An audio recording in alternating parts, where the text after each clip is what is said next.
तुझसे जो मिलके मजा है कहाँ वो गणित के सवालों में है। यूं ही नहीं होती हैं जिंदगी में तब्दीलियां साहब, मोम को भी रोशन होने के लिए पिघलना पड़ता है। नमस्कार साथियों, मैं सुमित शिवराम। एसएससी किरण चैप्टर वाइज 9500 प्लस की सीरीज में आज सिंपल इंटरेस्ट साधारण ब्याज की हमारी ये 5th वीडियो है। तो चलिए स्टार्ट करते हैं आज का पहला क्वेश्चन। भाई रोहन एक निश्चित राशि को साधारण ब्याज पर उधार लेता है। तो ब्याज की दर भाई पहले 3 वर्षों के लिए तो 3% वार्षिक है। ठीक है भाई, पहले साल, दूसरे साल और तीसरे साल 3% का ब्याज लगेगा। तो 3 तिया कितना भाई, 9% का ब्याज तो यहाँ लग गया सीधा। ठीक है, कैसे मिला ये, 3 साल तक 3-3%। फिर बोला अगले 5 वर्षों के लिए हर वर्ष 4% ब्याज लग रहा है। तो 5 चौके कितना हो गया भाई, 20%। ठीक है, 5 वर्षों के लिए हर वर्ष 4-4% ब्याज, तो 20% ब्याज लग गया। फिर कह रहा है अगले 7 वर्षों के लिए 6% ब्याज, तो 42% बन गया भाई। 7 6 42, यानी 42% यहाँ पे ब्याज दिया अगले 7 सालों में। और उसके बाद वो कह रहा है कि उसने ब्याज में टोटल 2059 रुपए चुकाए। तो उधार कितनी राशि ली गई थी, तो पहले देख लो भाई ब्याज कितना भरा टोटल। ये कितना हो गया आपका, 71%। भाई 71% ब्याज भरा, और ये भी कह रहा है कि अभी 2059 रुपए ब्याज भरा, यानी मूलधन का 71% आपको बराबर दिया हुआ है कितना भाई, 2059 के। तो उधार कितनी राशि ली गई थी, यानी कि 100% का मान पूछ रहा है। मैं कहूंगा 2059 बटा में 71 गुणा में 100। ठीक है, 71 का दुगुना, देखो 71 का 3 गुना अगर मैं करता तो ये 210 से थोड़ा ऊपर जाता। ठीक है, यहाँ पे 205, यानी 3 गुना से थोड़ा सा कम। तो यहाँ मुझे दिख रहा है 29, तो इसका उत्तर होगा, इसका मतलब 29 पे इसको पूरा पूरा काटेगा, तो 29 पे कट रहा है पूरा का पूरा, और ये 2 जीरो, तो 29, तो ऑप्शन सी इसका सही आंसर हो जाएगा। चलिए आसान है, आगे बढ़ते हैं नेक्स्ट। भाई किसी राशि पर 5% वार्षिक की दर से 3 वर्षों और 4 वर्षों में प्राप्त साधारण ब्याजों में 42 रुपए का अंतर है। देखो भाई, हर साल 5% अगर ब्याज लग रहा है, तो कह रहा है एक तो केस है जहां पे 3 साल का ब्याज, और दूसरे केस में कह रहा है 4 साल का ब्याज, और इन दोनों ब्याजों में अंतर 42 रुपए का है। तो भाई 3 साल का ब्याज और 4 साल के ब्याज में कितने परसेंट का डिफरेंस होगा। भाई जब हर साल 5% ब्याज मिल रहा है, तो 1 साल का अंतर है 3 साल और 4 साल में, तो यानी कि 1 साल का अंतर, यानी कि 5% का अंतर। ये फिर ऐसे देख लो, 15% यहाँ थे, और 4 पंजे 20% यहाँ है, 20% और 15% का अंतर 5% हो गया, यानी 5% का अंतर आएगा, जो कि वो कह रहा है कितना आया भाई, 42 रुपए। तो 5% बराबर दे दिया 42 रुपए। तो मैं कहूंगा भाई 100% वह राशि कितनी थी, भाई 42/5 गुणा में 100। ठीक है, इसको 20 पे काट देगी, तो ये हो गया आपका 840। Option D 840 is the right answer. चलिए नेक्स्ट। भाई कितने समय में 8% वार्षिक की दर से साधारण ब्याज मूलधन का 2/5 हो जाएगा। भाई मूलधन का 2/5, यानी अगर 5 मूलधन है तो 2 ब्याज हो जाएगा। तो भाई 5 पे 2 बढ़ रहा है, यानी कि 2/5 जो है, ये जो भिन्न है, ये किस प्रतिशत का होता है, हमें पता है 40% का। भाई 2/5 40% होता है। ठीक है, परसेंटेज की वीडियो आप देखिए, मेरी फर्स्ट वीडियो के अंदर ये चीजें हमने डिस्कस की हैं। तो ये 40% बढ़ रहा है कितने सालों में भाई, ये आपसे पूछा है। भाई हर साल 8% बढ़ रहा है, तो कितने साल लगेंगे 40% बढ़ने में, मैं कहूंगा 40/8, यानी कि 5 वर्ष। ऑप्शन सी मेरा उत्तर हो जाएगा। ठीक है, 5 वर्ष। भाई 40% बढ़ रहा है, लेकिन 8% वार्षिक दर से, तो भाई कितने वर्ष लगेंगे, मैं कहूंगा 5 वर्ष। ठीक है, चलिए भाई नेक्स्ट। भाई 1750 रुपए की एक राशि को 2 भागों में इस प्रकार विभाजित किया कि पहले भाग का 8% की दर से वार्षिक साधारण ब्याज और दूसरे भाग का 6% की दर से वार्षिक साधारण ब्याज बराबर है। ठीक है, तो भाई प्रत्येक भाग पर ब्याज रुपयों में क्या है। ठीक है भाई, एक राशि को आप 8% के दर से ब्याज पे चढ़ा रहे हो, दूसरे को 6% के दर से चढ़ा रहे हो, दोनों पे आपको ब्याज बराबर मिल रहा है 1 साल के बाद, यानी कि इसका 8% और इसका 6% आपस में बराबर है। ठीक है, मैंने मान लिया कि 1750 को ए और बी, इन दो राशियों में मैंने तोड़ा था। एक राशि का 8% दूसरी राशि के 6% के बराबर है, तो मैंने कह दिया 8% ए का बराबर हो गया 6% बी का। यहां से मैं सीधा सीधा लिख दूंगा ए अनुपात बी कितना भाई, 6:8, यानी कि 3:4। ठीक है, ये चीजें हम परसेंटेज चैप्टर में कर चुके हैं अपने लास्ट चैप्टर में, यानी कि 3:4 में है। तो प्रत्येक भाग पर ब्याज कितना मिला। ठीक है, तो 3 और 4 कितना हो गया भाई 7, लेकिन 7 की जगह आपको कितना दे रखा है 1750, कितना गुना भाई 250 गुना। तो मैं कहूंगा ये 3 नहीं था, 3 का 250 गुना था 750, और ये भी 4 नहीं था, 4 का 250 गुना यानी कि 1000 था। ठीक है, यानी वो दो राशियां 750 और 1000 थी, और 8% और 6% पे इनको चढ़ाया था, इसको 8% पे और इसको 6% पे। तो पूछ रहे दोनों से कितना कितना ब्याज मिला था, यानी फिक्स था ब्याज, तो दोनों का बराबर था। तो भाई 1000 का 6% कितना, तो 1000 का 6% यहां से मैं ब्याज कह दूंगा कितना भाई 60 रुपए। ठीक है, या फिर मैं 750 का 8% निकाल लूं, वो भी मुझे 60 रुपए ही मिलेगा। सो मेरा ऑप्शन हो जाएगा ए, 60% इज द राइट आंसर। चलिए भाई आसान है, आगे बढ़ते हैं नेक्स्ट। 1500 रुपए की कोई धनराशि को दो भागों में इस प्रकार उधार दिया गया है कि एक भाग पर 10% वार्षिक दर से 5 वर्षों का साधारण ब्याज, और दूसरे भाग पर 12.5% वार्षिक दर से 4 वर्षों का साधारण ब्याज बराबर है। देखो भाई 1500 के दो टुकड़े कर दिए, एक टुकड़े को आपने 10% की दर से ब्याज पे चढ़ाया 5 वर्षों के लिए, दूसरे टुकड़े को आपने 12.5% की दर से ब्याज पे चढ़ाया 4 वर्षों के लिए, और ऐसा होने पे आपने देखा दोनों का ब्याज बराबर मिला। तो देखो दोनों से कितना कितना परसेंट ब्याज मिल रहा है भाई, 10% 5 वर्षों के लिए, तो मैं कह दूंगा 50% ब्याज मिल गया भाई। 12.5% ब्याज 4 वर्षों के लिए, तो 12.5 इंटू 4 कितना, यहाँ पे भी 50%, यानी कि मैं कहूंगा पहले भाग का 50% दूसरे भाग के 50% के बराबर है। ठीक है, पिछले वाले क्वेश्चन की तरह ये भी, लेकिन जब दोनों का 50% बराबर है, इसका मतलब दोनों भाग बराबर है, यानी ए अनुपात भी कितना मिल गया मुझे 50:50, यानी कि 1:1, यानी दोनों बराबर है। तो पूछा गया भाई उधार दी गई धनराशि 12.5% पे कितनी उधार दी थी। ठीक है, यानी दोनों बराबर है, ये दोनों मिलकर जब 1500 है तो यानी दोनों ही 750 ठीक है, तो 750 इसका उत्तर हो जाएगा भाई। 12.5% पे जो उधार दी थी वो भी 750 है, और जो 10% की दर से उधार दी थी वो भी 750 की राशि है। चलिए भाई नेक्स्ट। यदि 12,000 रुपए की धनराशि को ऐसे दो भागों में बांटा जाए ताकि पहले भाग के 3 वर्ष का 12% वार्षिक दर से साधारण ब्याज, और दूसरे भाग के 4.5 वर्ष का 16% वार्षिक दर से साधारण ब्याज बराबर है। ठीक है, तो मैंने मान लिया वही ए और बी थे दोनों टुकड़े 12,000 के, पहले टुकड़े को 3 साल के लिए मैंने ब्याज पे चढ़ाया 12.5 की दर से, ना 12% की दर से, तो कितना ब्याज मिलेगा भाई 36% मिलेगा पहले का, ये बराबर हो गया।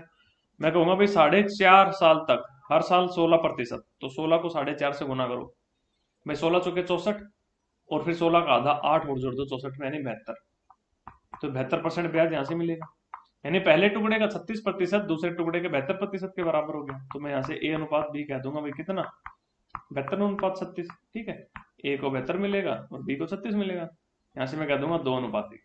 अब पूछा क्या बड़ा टुकड़ा क्या था, तो 2 और 1 मिलकर देखो भाई कितना 3, लेकिन कह रहा है 3 नहीं 12,000, कितना गुना भाई 4 गुना।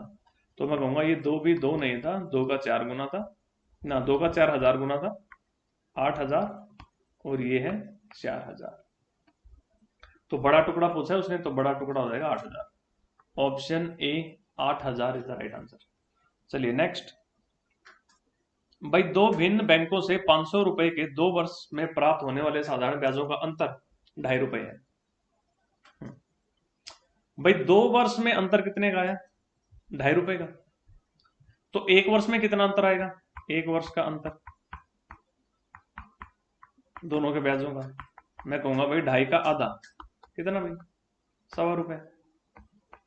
ठीक है, तो पूछा उनकी ब्याज की वार्षिक दरों का अंतर क्या था। भाई दोनों में ही मैंने 500 रुपए डाले हैं, और जब मैंने दोनों का मैंने देखा 1 साल के बाद जो ब्याज मिल रहा है उसमें अंतर है 1.25 रुपए का, तो ये 1.25 कितना प्रतिशत होता है 500 का, ये तो पूछा गया एक तरीके से।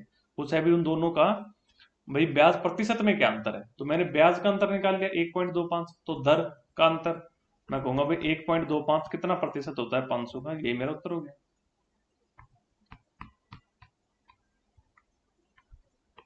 ठीक है, तो ये कर जाएगा 0.25%, यानी कि option B 0.25% is the right answer. चलिए भाई आसान आगे बढ़ते हैं नेक्स्ट। भाई 2400 की धनराशि साधारण ब्याज दर पर 4 वर्षों में 3,264 हो जाती है, अगर ब्याज की दर 1% बढ़ा दी जाए तो अब ये कितनी हो जाएगी। ठीक है, आसान है भाई, 4 वर्षों में हर वर्ष 1-1% बढ़ गई तो कितना परसेंट ज्यादा ब्याज मिलेगा, 4% ज्यादा ब्याज मिलेगा। और किसका 4%, भाई 2400 का 4%, क्योंकि 2400 आपका मूलधन है। यानी कितना, 96 रुपए ज्यादा मिलेंगे पहले से। ठीक है, पहले कितने मिल रहे थे भाई, 3264 मिल रहे थे, तो अब 96 ज्यादा मिलेंगे, ये भाई जोड़ दो 3360। Option D 3360 is the right answer. चलो भाई आगे बढ़ते हैं नेक्स्ट। भाई वार्षिक ब्याज की दर 11.5% से 10% रह जाने पे 55.5 रुपए किसी को कम मिल रहे हैं। तो देखो दर कितनी घटा दी भाई, 11.5 से 10, कितना घट गया, 1.5%, और 1.5% घटने से 55.5 रुपए का घाटा हो रहा है, यानी कि 1.5% का मान आपको दे रखा है भाई, कितना, 55.5। तो पूंजी कितनी थी भाई, 100% का मान पूछा है, मैं कहूंगा 55.5 बटा में 1.5 गुणा में 100। ठीक है, पॉइंट से पॉइंट काट दो, तो 15 तिया 45, 105, 15 सत्ते 105, और ये 2 0 3700 भाई, ऑप्शन ए उत्तर हो जाएगा। चलिए नेक्स्ट। भाई साधारण ब्याज की वार्षिक दर 10% से 12.5% होने से अब भाई आय कितनी बढ़ गई, 1250 रुपए बढ़ गए, यानी 1250 ज्यादा ब्याज मिल रहा है। कितना बढ़ा दिया आपने दर, 10 से 12.5, कितना बढ़ा भाई, 2.5%, यानी कि 2.5% आपको बराबर दे रखा है 1250। ठीक है, तो 100% का मान पूछा है, तो मैं कहूंगा 1250 बटा में 2.5 गुणा में 100, 25 काटेगा 5 पे, और ये 2 0 अगली की, तो 50,000 option A is the right answer. चलिए आसान, आगे बढ़ते हैं नेक्स्ट। भाई एक निश्चित राशि पर 6% की वार्षिक दर से 5 वर्ष तथा 6 वर्ष के साधारण ब्याज का अंतर।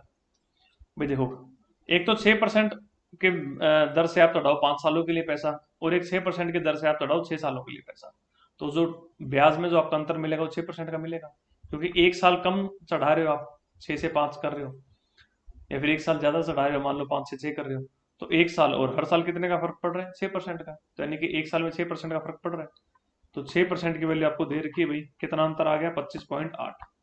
तो राशि क्या थी, यानी कि 100% का मान पूछा है, मैं कहूंगा 25.8 बटा में 6 गुणा में 100, तो 6 चौके 24, और ये 6 दिया 18, 4.3, और एक 0 आ जाएगा। ठीक है, ऑप्शन बी 430 इसका सही उत्तर होगा। चलो नेक्स्ट। 1550 रुपए की एक धनराशि आंशिक रूप से 5% और 8% वार्षिक दरों से साधारण ब्याज पे लगाई जाती है। 3 वर्षों के बाद ब्याज के रूप में जो अंतर है ना, जो ब्याज मिला टोटल वो 300 रुपए मिला। तो पूछा गया कि भाई ये जो दोनों राशियां लगाई थी किस अनुपात में लगाई गई थी, इन दोनों राशियों का अनुपात क्या था। तो देखो भाई, कुछ हिस्सा, ऐसे क्वेश्चन को आप एलिगेशन से करो, कुछ हिस्सा तो चढ़ाया 5% की दर से ब्याज पे, और कुछ हिस्सा चढ़ाया 8% की दर से, और ये दोनों हिस्से मिलके कितना परसेंट ब्याज देंगे अगर मुझे ये पता चल जाए, तो मैं निकाल सकता हूँ भाई ये किस अनुपात में थे दोनों हिस्से।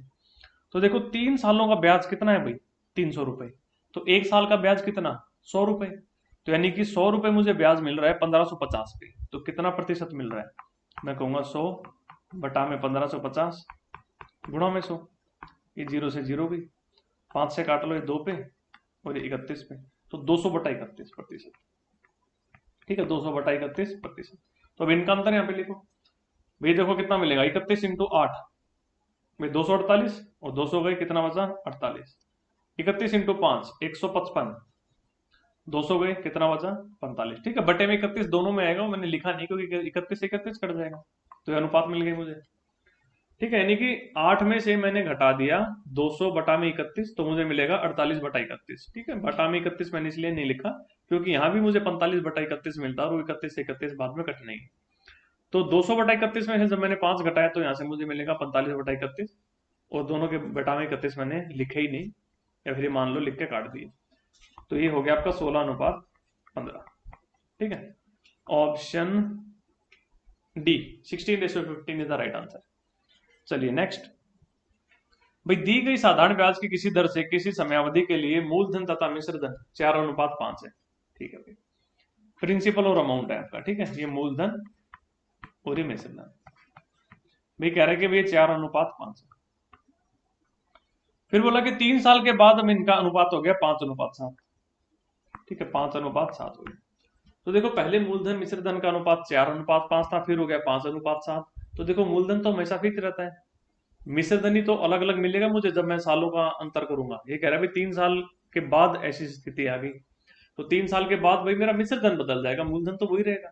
यहाँ पे मैं मूलधन को रिप्रेजेंट कर रहा हूँ 4 से, और यहाँ पे 5 से, तो पहले मूलधन को बराबर कर लो, न 4 न 5, 4 पंजे 20 मान लो आप। ठीक है, 4 और 5 का एलसीएम, तो 20 करने के लिए इस 4 को मैं 5 से गुणा करूंगा, यानी इसको मैंने पूरी इक्वेशन को 5 से गुणा कर रहा हूं और इसको 4 से गुणा कर रहा हूं। तो 5 से गुणा करूंगा तो 4 पंजे कितना भाई 20, और ये 5 पंजे कितना 25। इसको 4 से गुणा कर दो, 5 चौके 20 और 7 चौके 28, यानी कि पहले मूलधन मिश्रधन का अनुपात था 20:25 और अब हो गया 20:28। अब देख के थोड़ा ठीक लग रहा है भाई, मूलधन यहाँ भी 20 है और यहाँ भी 20 है, मिश्रधन यहाँ 25 और यहाँ पे 28 हो गया। तो 25 से बढ़ के 28 हुआ, कितना बढ़ा 3।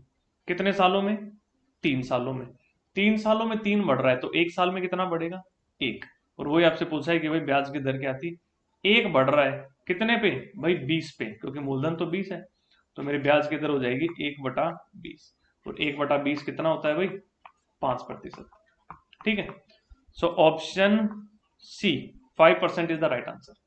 चलिए नेक्स्ट, भाई मूलधन और उस पर 1 वर्ष के ब्याज के बाद मिश्रधन का अनुपात 10:12 है, तो वार्षिक ब्याज की दर क्या होगी। भाई 1 साल में 10 से बढ़ के 12 हो गई, तो 10 से बढ़ के 12 होने यानी कि 20% बढ़ रही है। ठीक है, 2 बढ़ गया 10 पे, तो 2/10 गुणा में 100, भाई 20% बढ़ गई, मैं कहूंगा ब्याज की दर 20%। नेक्स्ट, भाई 12,000 की धनराशि को 2 भागों में इस प्रकार बांटा गया कि पहले भाग का 3 वर्षों का 12% की दर से साधारण ब्याज और दूसरे भाग का 4.5 वर्षों के 16% वार्षिक दर से साधारण ब्याज बराबर है। ठीक, यानी कि पहला हिस्सा 3 सालों तक 12% पे जो ब्याज देगा, तो 12 तिया कितना भाई 36%, और दूसरा हिस्सा 4.5 सालों तक 16% की दर से ब्याज, तो 16 × 4.5, अभी 2-3 सवाल पहले हमने किया था, कितना भाई 72, भाई ये बराबर है। ठीक है, कह रहा है दोनों से बराबर ब्याज मिल रहा है, यानी पहले हिस्से का 36% दूसरे हिस्से के 72% के बराबर है, यानी ए अनुपात भी यहाँ से अभी तो मिला था 72:36, यानी कि 2:1। ठीक है, पहले भाग और दूसरे भाग का अनुपात 2:1, ऑप्शन ए। चलो भाई नेक्स्ट, भाई एक व्यक्ति 7,900 रुपए की कुल राशि को साधारण ब्याज की वार्षिक दर से 3, 5 और 8% वाली 3 योजनाओं में निवेश करता है। भाई 1 वर्ष के अंत में उसे तीनों वर्षों से समान ब्याज प्राप्त हुआ, तीनों योजनाओं से समान ब्याज प्राप्त हुआ 1 साल के बाद, यानी कि पहला दूसरा और तीसरा हिस्सा मैंने ए बी और सी मान ली, यानी ए का 3%, बी का 5% और सी का 8% आपस में बराबर है, ये तो बात हो गई।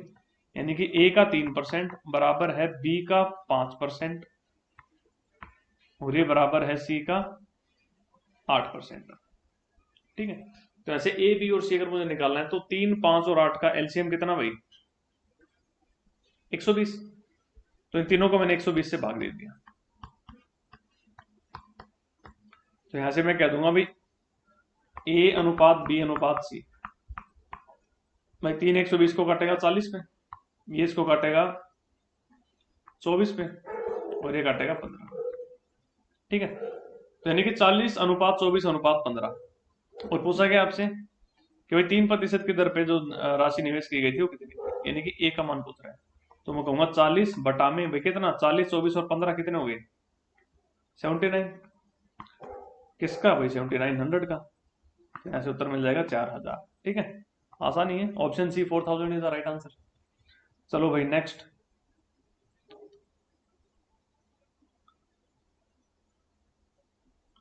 हाँ, एक व्यक्ति साधारण ब्याज की दर से 4 वर्षों के लिए कुछ धनराशि उधार लेता है, यदि मूलधन तथा कुल ब्याज का अनुपात, अगर मूलधन 5 है तो ब्याज 1 है।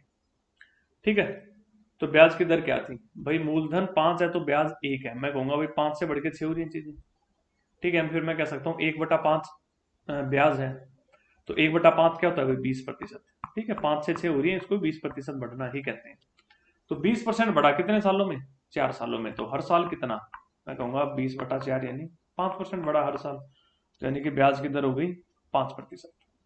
चलिए नेक्स्ट, भाई रमेश ने 15,600 रुपए साधारण ब्याज की 10% वार्षिक दर वाले एक सावधि खाते में जमा कराए, ब्याज से हुई आय को वह प्रति दूसरे वर्ष मूलधन में मिला देता है, हर 2 साल के बाद मूलधन में मिला रहा है ब्याज को। ठीक है, तो पूछ रहा है चौथे वर्ष के अंत में मिलने वाला ब्याज कितना होगा, तो देखो भाई हर साल 10% ब्याज मिला, 10 10 10 10, लेकिन 2 साल के बाद उसने ब्याज को मूलधन में मिला दिया, यानी कि यहाँ पे ये पहला साल और ये दूसरा साल, यहाँ पे उसने ब्याज और मूलधन को मिला दिया। तो देखो भाई 2 साल कितना मिल गया भाई, 20% मिल गया ब्याज। तो 20% कितना, 15,600 का। 15,600 का 20%, 20% होता है 1/5। ठीक है, यानी 20% बढ़ गई तो मैं कह सकता हूँ अपने आपकी 6/5 हो गई। तो 5 दिया 1 2 0 गुणा में 6, 6 दूनी 8, ना सॉरी 6 दूनी 12।